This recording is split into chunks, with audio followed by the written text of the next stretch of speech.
ببدا اظبطه بحيث انه يوصل للعميل بشكل عشان ينشف على هذا الوضع، لان الخوص لما بينشف بياخد الوضع الاخر وضع كان عليه، ايا كان مظبوط هيبقى مظبوط، مكسر هيبقى مكسر. تعالى يا احمد، بعد ما خلصنا مرحله التطفير ندخل نشوف التصنيع. مرحله التصنيع تتم على كذا مرحله، كل صنايعي ليه شغل معين. بمعنى ده شغال مثلا حاجه اسمها بورتوفيه او مفرش. المكنه دي شغاله بتبطن بعد ده وعملنا مجسم كامل. بنعمل بقى نقدر نطلع منه منتجات.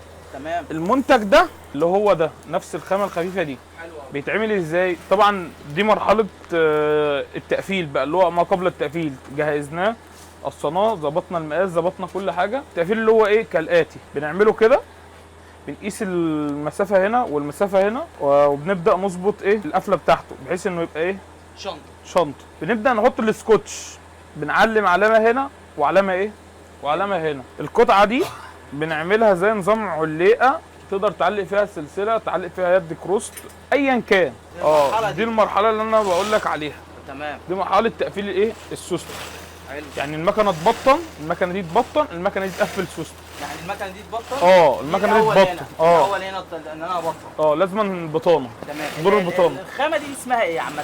الخامه دي اسمها فوزلين. ده اللي شغال منه علب الهدايا، بطانات الشنط بتاع المدرسه، بطانات الشنط، الجواكت الجلد، ايا كان. حلو. عندنا طبعا خامات بطانات اعلى من اعلى، بس على حسب الطلب. ليه؟ لان احنا النهارده شغالين مثلا ببطانه قماش لونها بيج. بطانه بتتقفل تقفيل كامل جذري، كأن هو بطانه قماش زيها زي التيشيرت، خامه قطن 100%. متاح طبعا كل الالوان وكل الانواع.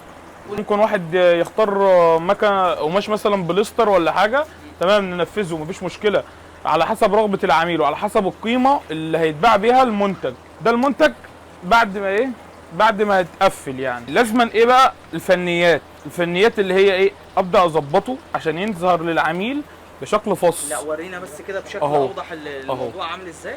بنبدا يعني هو وليكن هو اتعمل كده شاف على هذا الوضع، لان الخوص لما بينشف بياخد الوضع الاخر وضع كان عليه، ايا كان مظبوط هيبقى مظبوط، مكسر هيبقى مكسر. ده بورتوفيه حريمي، ده للبحر. انا بقى بعمله كده خلاص. ده بياخد بقى بادي سبلاش، بياخد كريمات صن لوك، بياخد اي حاجه معاك، اللي هو التليفون، محفظه، كريدت كارد، اي حاجه. دورنا احنا كمثلا ورشه ابو يحيى، احنا اللي بنقدر ناخد الموديل على مثلا بنترست، اي موقع اجنبي، احنا نبتكر فكره معينه نقدر ننفذها، بحيث ان انا اتيح للعميل حاجه مش موجوده عند حد، حاجه مميزه.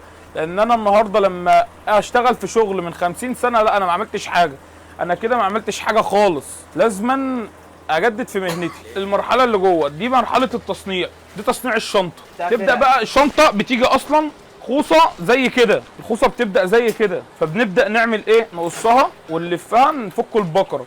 نبدا ناخد مقاس معين على حسب المقاس اللي احنا عايزينه، اللي هو ده. نبدا نشتغل، وبحكمه الصنايعي وخبره الصنايعي نقدر ان هو يقدر يطلع زي كده الشنطه. طول ما الفرش ده ليه كل سنتي هنا ليه ترتيب معين، بتجي من بتجي على الخبره. ليه؟ لان ده الاساس، كانك بتبني بيت.